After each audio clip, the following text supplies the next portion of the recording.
Fala galera, sejam bem-vindos ao canal do Inventor Qualquer. E essa é a nossa aula de número 9 do curso de AWS na prática. E hoje nós vamos colocar nossa aplicação para rodar numa instância EC2. Fica ligado no vídeo.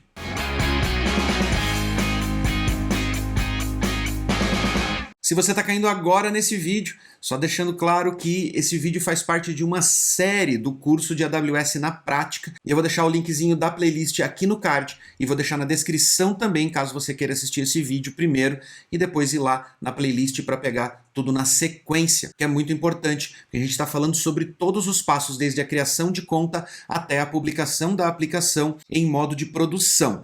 Essa aula é sobre publicar a aplicação, finalmente, mas não é a última. Então fica ligado porque tem mais vídeos vindo aí, porque a gente vai falar mais coisas sobre Load Balancer e sobre DNS, porque é muito importante que a sua aplicação seja escalável. Afinal de contas, a gente está em cloud. Sem escalabilidade, para que a gente estaria aqui, certo? Antes da gente começar, já deixa um joinha aí embaixo no vídeo e compartilhe com os amigos, porque, como eu já disse, quanto mais pessoas no seu círculo próximo tiverem utilizando ou tiverem aprendendo sobre Cloud Computing na AWS, mais fácil vai ser para você também aprender mais, porque você vai ter mais pessoas para trocar ideias e para aprender junto com você. Então, dá uma pausinha no vídeo e já vai lá e já compartilha no Telegram, no WhatsApp, no Face, aonde você tiver conta em mídias sociais, aonde você tiver amigos que queiram aprender sobre Cloud Computing, compartilha e chama eles aqui para o canal para eles assistirem os vídeos junto com você. Beleza?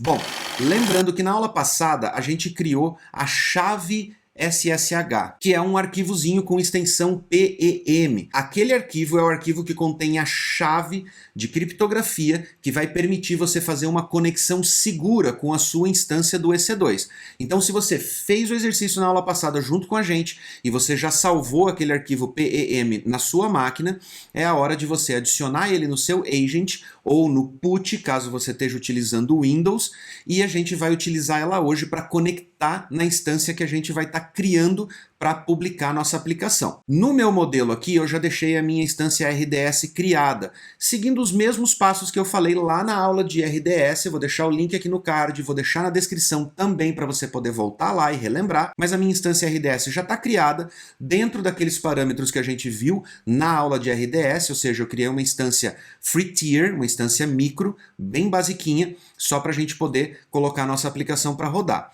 E agora a gente vai para a nossa tela. Então, mais uma vez, convido vocês para virem para a minha tela. Eu já estou aqui no painel da Amazon, estou no painel do EC2. Para quem não lembra, para chegar aqui no painel você pode usar o campinho de pesquisa aqui em cima, digitando EC2 e clicando no menu EC2. Nós vamos clicar no botão executar instâncias do lado direito no canto superior. Vou selecionar uma instância baseada na imagem do Amazon Linux 2, 64 bits x86. Vou clicar no botão selecionar. Vou manter selecionado o item T2 Micro, que é o tamanho da instância que é elegível ao Free Tier, que ela tem uma vCPU e 1 GB de memória. Vou clicar no botãozinho próximo, configurar detalhes da instância. No item rede, eu vou substituir o default pela minha VPC. Se você perdeu a aula de VPC, o link vai estar na descrição, lá na nossa playlist. E o resto das configurações, para esse teste eu vou deixar elas padrões. Mas você pode querer habilitar a proteção contra encerramento acidental. Feito isso, nós vamos lá para o botãozinho de próximo, adicionar armazenamento. Por padrão, ele vem com 8 GB de disco, mas para esse nosso teste eu vou colocar 20 aqui, caso a gente precise de um pouquinho mais de espaço para compilar o Docker, então eu não quero correr o risco da minha máquina travar bem na hora que eu estou gerando a imagem do Docker. Próximo, adicionar tags. Vou adicionar uma tag padrão aqui, que é a name, e vou chamar essa minha instância de API. Vamos clicar no botãozinho próximo, configure o Security Group. Vou selecionar a opção de selecionar um grupo de segurança existente e vou marcar o meu grupo de segurança API que nós criamos também lá na aula de VPC. Verificar e ativar, confiro para ver se está tudo dentro dos parâmetros que eu já tinha pré-configurado, clico em executar, concordo com os termos, confiro se a chave que eu estou utilizando para criar essa máquina é a mesma chave que eu tenho para poder acessar. Se não for, eu posso criar uma nova chave aqui, mas nesse caso está correto, então executar instância.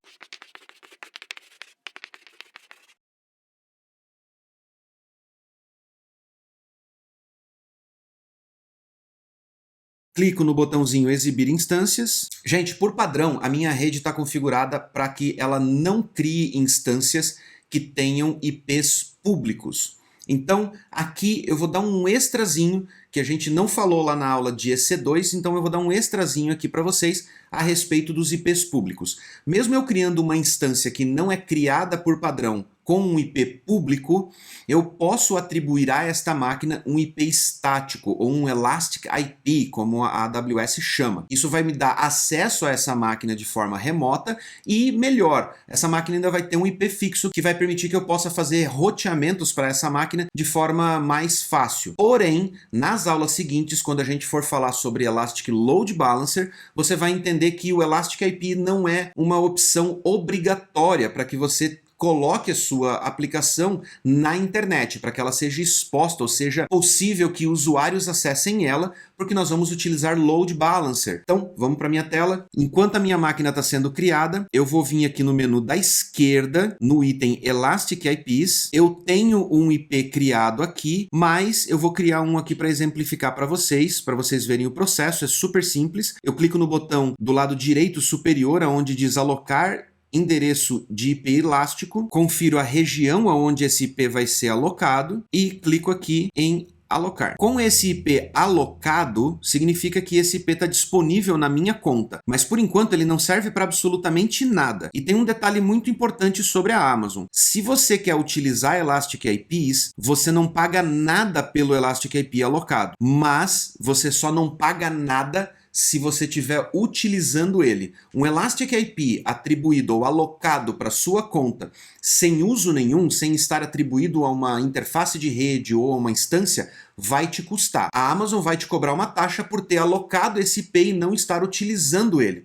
Então, aqui no nosso teste, eu fiz a criação do IP e eu vou remover esse IP que eu acabei de criar, porque eu não vou utilizar ele. Então, para isso, eu seleciono o IP, vou no menu Ações, do lado direito superior, e clico em Liberar endereços IP elásticos. Ele pede a confirmação, liberou, pronto, ele já não está mais na minha conta. Agora, utilizando o IP que eu quero atribuir à minha instância, eu seleciono ele, venho no menu Ações, e clico em associar endereço IP elástico. Aqui eu tenho a opção de selecionar instância ou interface de rede. Vejam bem, assim como numa instância EC2 você pode ter mais do que um HD, mais do que um disco, você também pode ter mais que uma placa de rede, principalmente instâncias que você vai utilizar elas como firewall ou como roteadores ou coisas desse tipo para a sua rede interna.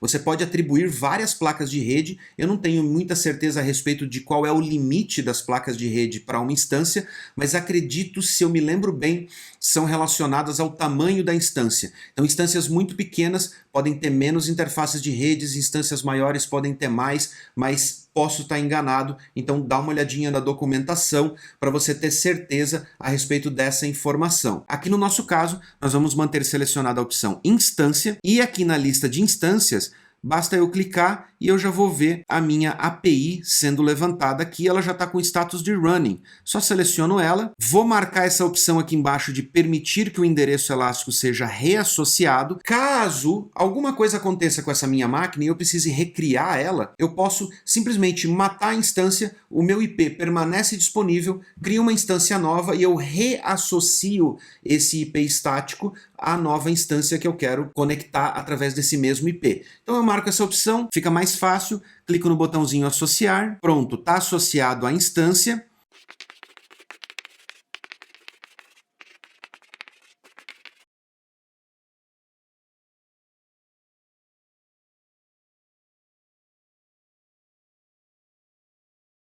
Agora eu volto lá no item Instâncias, no nosso menu da esquerda, e eu tenho a minha máquina com status executando. Clico nela e confiro que o meu IP elástico já está associado a ela e a máquina está pronta para ser utilizada. Neste momento, vou lembrar vocês que o projetinho que a gente vai colocar aqui para rodar está disponível lá no GitHub do Inventor Qualquer. Lá tem a documentação, tem as instruções, e já tem uma versão da nossa aplicação já empacotadinha, prontinha para você publicar em produção e validar essa aula que a gente está passando aqui em vídeo. Caso você queira, você também pode pegar aquele mesmo repositório, fazer um fork dele e trabalhar em cima daquele repositório, fazer modificações naquela aplicação, incluir novos campos, criar novos models e tudo mais. Se você perdeu a aula onde a gente fez a criação dessa API, que a gente fez a criação dela em apenas 90 segundos, você pode dar uma olhadinha aqui no card que eu vou deixar o link e também, mais uma vez, vai estar na descrição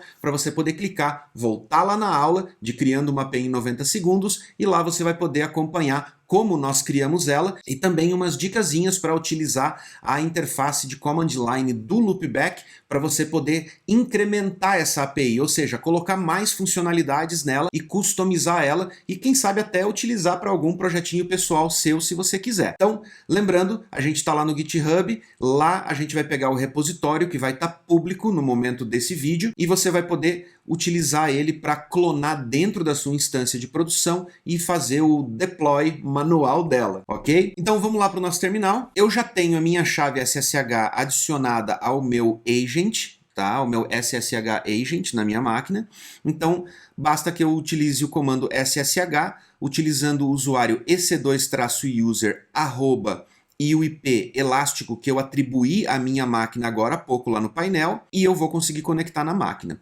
Lembrando uma coisa a respeito dos usuários, ok? Aqui, como eu estou conectando diretamente numa imagem original padrão Amazon Linux 2, o usuário padrão para eu conectar nessa máquina é ec2-user. Quando você vai conectar numa máquina Ubuntu, caso você tenha criado uma máquina com Ubuntu Linux, o usuário padrão é Ubuntu. Vou conectar na minha máquina pela primeira vez e ele pede para eu confirmar o fingerprint, para eu adicionar ele no meu known hosts, ou seja, colocar ele na lista de hosts conhecidos. Vou dar um yes aqui, adicionou, estou dentro da máquina. Se vocês olharem lá dentro do repositório do GitHub, vocês vão ver que logo que vocês entram no repositório já tem um arquivo readme.md aberto como padrão lá no Git. Esse arquivo já tem as instruções de como você deve proceder para configurar sua máquina de produção, inclusive os linkzinhos que vão para o arquivo de como configurar uma API, como configurar o Docker e como configurar a sua máquina de produção. Então, nós vamos seguir exatamente os passos que vão estar lá na documentação, que vocês vão seguir aí na máquina local de vocês, ok? Então, o primeiro passo aqui dentro da minha máquina é configurar o arquivo de variáveis de ambiente. Esse arquivo fica no /etc/environment. Então, esse arquivo ele é carregado toda vez que a máquina levanta e ele é independente de sessão de usuário, o que faz com que essas variáveis fiquem disponíveis para o sistema e para as aplicações que estão rodando ali dentro, independente de alguém ter logado ou não, diferente de você utilizar os arquivos de inicialização de sessão, que nesse caso as variáveis só ficam disponíveis quando um usuário está propriamente logado dentro da máquina. Por isso a gente vai usar o etc environment para que essas variáveis fiquem disponíveis toda vez que essa máquina reiniciar e a nossa aplicação tenha acesso às credenciais, principalmente a parte de acesso a banco de dados, que é o que a gente vai colocar aqui. Então para isso a gente dá um sudo vi/etc/environment. Eu dou um insert e colo as minhas credenciais. Nessas credenciais, eu tenho node-env, indicando que o ambiente onde essa aplicação está rodando é de produção, o instance, o host, que é para minha API levantar disponível para qualquer IP conectar nela, a porta da minha API, que é a 3001, e as credenciais de acesso ao banco MySQL, que tem o host, a porta, o user, o password e o nome da base de dados aonde a minha aplicação vai estar hospedada, ou onde ela vai estar consumindo os dados. Feito isso, salvei. Esse templatezinho das variáveis está disponível lá no GitHub também, basta vocês preencherem o espaço que está com os pontinhos de interrogação com as credenciais da instância de RDS que vocês vão criar aí na conta de vocês, ok? No caso da minha aqui, eu coloquei as credenciais da minha instância RDS, que eu tinha criado ela já para fazer esse teste, belezinha? Uma coisa importante a respeito do etc environment e das variáveis de ambiente por si só, é que você pode forçar as variáveis de ambiente a subirem utilizando export, e declarando a variável. Mas aqui a gente colocou dentro do etc environment. E para essas variáveis subirem na memória através do próprio etc e eu ter certeza de que elas estão ok, eu vou dar um reboot nessa máquina e deixar elas subirem naturalmente. Assim eu tenho a garantia de que os valores que eu coloquei lá dentro vão estar na memória quando a minha aplicação subir. Para reiniciar, eu vou lá no sudo reboot e dou um enter. E agora eu vou aguardar alguns segundinhos até a minha máquina voltar. 2 horas depois... Brincadeira, galera, não demorou tanto tempo assim não, mas eu confesso que eu aproveitei para pegar um cafezinho. O lance é que, quando você faz um reboot direto por dentro da máquina, não é uma prática muito recomendada quando você está numa instância em cloud. O ideal é fazer lá pelo painel mesmo da Amazon. A diferença entre fazer um reboot direto dentro do Linux é que, dessa maneira, você está fazendo um reboot exclusivamente no sistema operacional. Quando você faz pelo painel da Amazon, você está rebootando a instância. Então, se você fez alguma alteração, por exemplo, em arquivos de carga do sistema ou alguma coisa desse tipo, você pode ter uma efetividade muito melhor fazendo o reboot pelo painel, que você faz basicamente dessa maneira. Você clica com o botão direito sobre o nome da instância e clica em reinicializar a instância. Dessa maneira ela vai fazer a reinicialização e não sei se tem alguma lógica nisso, mas a sensação que eu tenho é que sempre quando eu faço a reinicialização pelo painel, a reinicialização é mais rápida até do que quando eu faço pelo próprio terminal, lá pelo SSH. Tá? Pode ser só impressão minha, mas a sensação que eu tenho é que quando eu faço isso, acaba sendo mais rápido.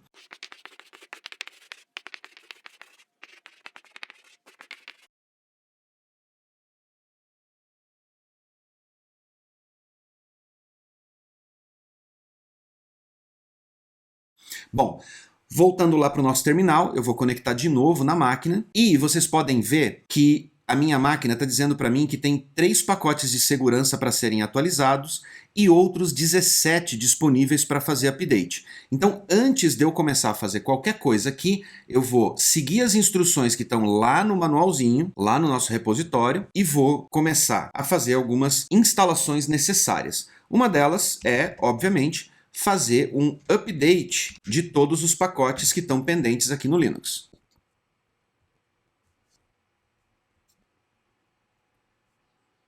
Feito isso, agora eu preciso instalar o pacote do Git. Então, sudo yum install git. Próximo passo, vou criar a pasta onde vai ficar hospedada a minha aplicação. Vou dar para ela permissão para o usuário EC2, porque como eu estou criando essa pasta na raiz, por padrão ela não tem permissão. Agora eu entro na pasta e de dentro da pasta, agora eu vou precisar da minha colinha aqui, eu vou fazer um clone do repositório do GitHub direto aqui para dentro, renomeando a pasta padrão desse repositório para UIQ. Feito, entro no UIQ e agora começam os atalhos.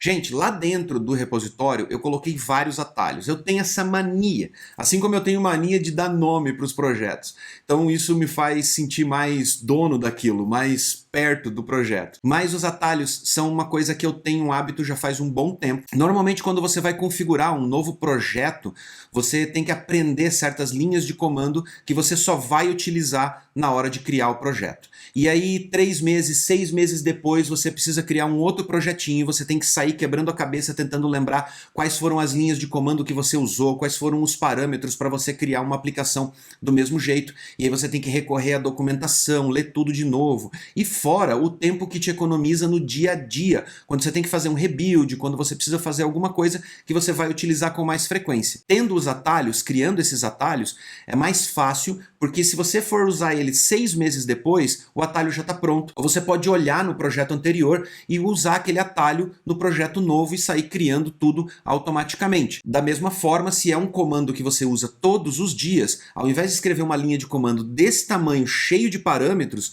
e arriscar ainda errar algum parâmetro, você colocar tudo isso dentro de um shell script e só chamar o shell script é muito mais prático. Então, ali no repositório, eu deixei alguns scriptzinhos prontos para facilitar a sua vida na hora de rodar esse projeto. Porém, se você quiser, abra o shell script. Ele não é um binário, ele é um arquivo de texto feito para executar uma sequência de comandos numa determinada ordem para fazer uma ação. Então, abra um arquivo que vocês vão entender o que aquele arquivo está fazendo, que daí você também vai entender como eu estou construindo essa estrutura aqui no ambiente de produção. E aí, se você quiser fazer customizações, modificar, basta você editar o seu arquivo shell script e executar ele novamente, e você vai estar criando o seu próprio shell script, customizando a sua própria automação de criação de instâncias, ok? Então, agora nós vamos utilizar um atalhozinho que está lá dentro do /, docker production init, que é o arquivo que vai fazer a inicialização do meu ambiente aqui de produção. Nele eu vou fazer algumas ações como instalar o Docker e configurar o meu ambiente. Então, vamos rodar.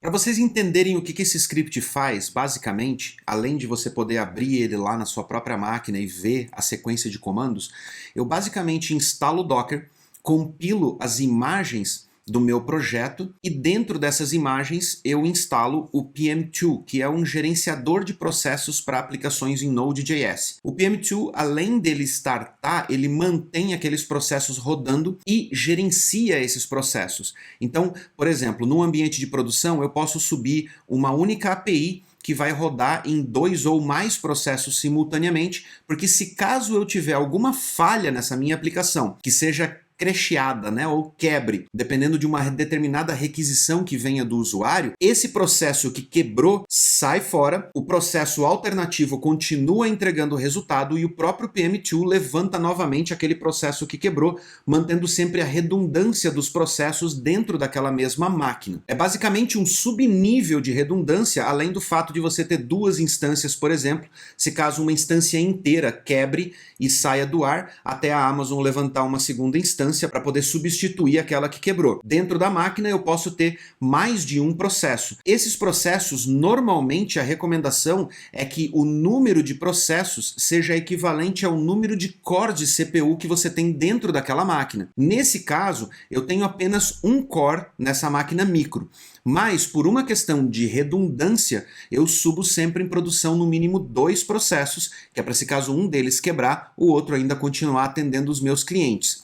Numa aplicação simples como essa que a gente está rodando, ela sobe muito rápido, ela é praticamente instantânea. Porém, quanto mais regras de negócio você for implementando nela, mais pesada ela fica. E aí o que acontece é que se a sua aplicação só tem um processo rodando e ele quebra, ela pode levar 10, 15, 30 segundos, 1 minuto para levantar novamente. Nesse tempo, os seus usuários estão recebendo erro para todas as requisições. Tendo 2 processos rodando para cada aplicação, você tem esse tempo para poder subir enquanto a outra está atendendo as requisições normais. Na imagem de Docker que está ali no repositório, eu subo automaticamente o processo do PM2. E a própria imagem do Docker está configurada para que esse container suba automaticamente caso a máquina inteira, né, a instância seja reiniciada. Essa aplicação vai reiniciar automático, levantando o container, e dentro do container o PM2 vai automaticamente startar a API também. Então, mesmo que a sua máquina dê crash ou que ela quebre e a Amazon tenha que subir uma nova instância utilizando o auto-scaling, que a gente vai aprender nas próximas aulas, essa máquina vai levantar e tudo vai estar rodando automaticamente dentro dela, sem você ter que entrar lá e rodar na mão, porque não faria sentido você ter que fazer isso. Então, está tudo automatizado aqui.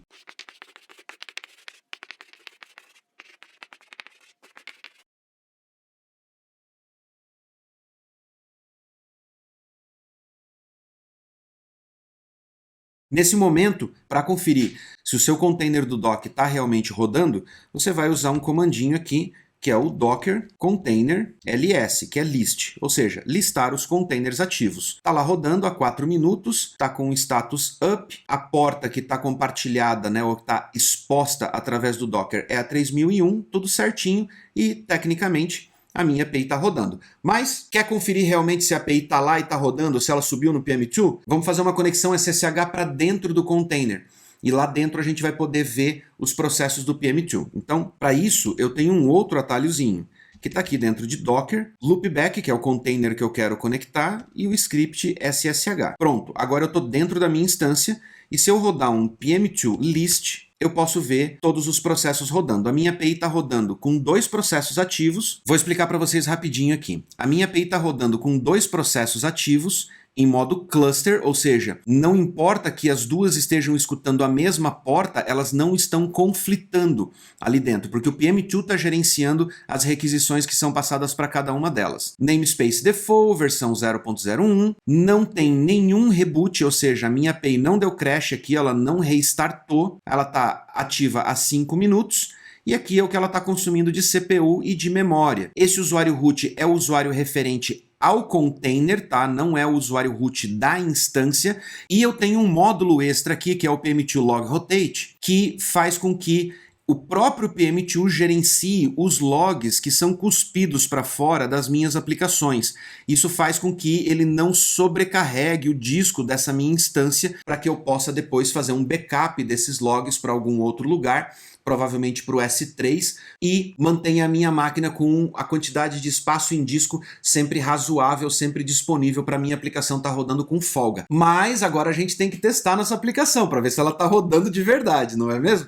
Então, lá no meu navegador, basta eu colocar o endereço IP da máquina, que é aquele IP estático que a gente alocou agora há pouco, que é o Elastic IP, 2 pontos e o número da porta, que nesse caso é o 3001, e eu coloco o /explorer aqui na frente, que é para eu poder acessar o Swagger, que é a nossa interface do loopback, para poder interagir com a API. Pessoal, só um parênteses aqui a respeito de segurança, ok? O Swagger, ele é criado ali dentro automaticamente para ambiente de desenvolvimento. Eu estou mantendo ele ativo aqui no ambiente de produção porque a gente quer mostrar para vocês como ele está funcionando. Mas quando você for publicar o loopback em produção, o ideal é que você desabilite o Explorer.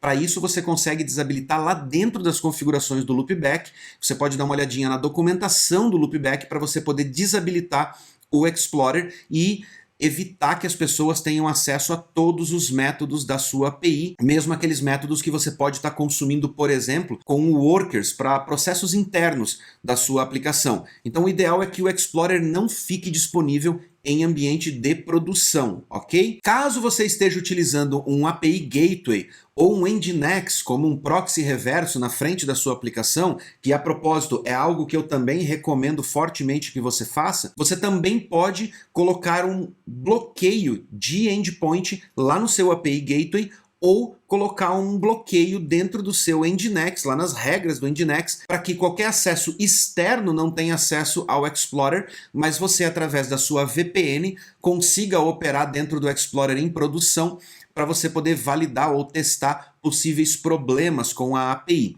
Mas, mais uma vez, recomendo que você utilize uma camada extra na frente da aplicação, mas o ideal é que você não utilize o Explorer exposto em produção. Beleza? Então, vamos lá para a tela, vamos fazer um testezinho e a gente vai começar aqui pegando um Post Products. A gente clica aqui no Tryout e ele já traz para mim o templatezinho aqui do objeto do produto. Se você perdeu, vá lá na aula que a gente fala sobre a criação da API em 90 segundos e você vai ver a gente fazendo esses mesmos testes. Eu vou colocar aqui, ó, produto, teste 1, vou colocar aqui, descrição, teste 1, o custo de 0, valor 99. Executo, código 200, criou, mas agora para eu saber, ó, ID 1, eu venho aqui no meu Get by ID, coloco aqui o tryout, ID 1, tiro todos os filtros daqui e executo.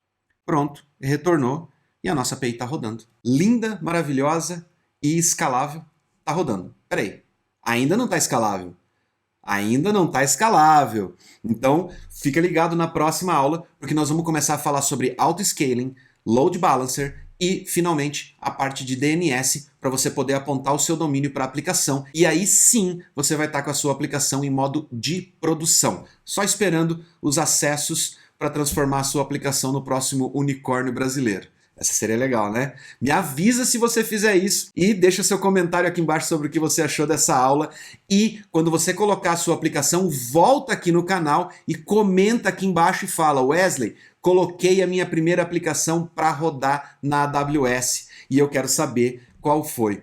Tá beleza? Então, boa sorte, pratique, treine e se tiver alguma dúvida, pode deixar aqui embaixo nos comentários também. Não esqueça de compartilhar esse vídeo. É muito importante, não só para o canal, mas para você. Quanto mais pessoas no seu círculo tiverem aprendendo AWS, mais pessoas você vai ter para trocar experiências e ideias. Belezinha? Nesse momento eu vou deixar 2 videozinhos aqui para vocês não fugirem do nosso canal, hein? E não esquece do like. Um abração, até a próxima.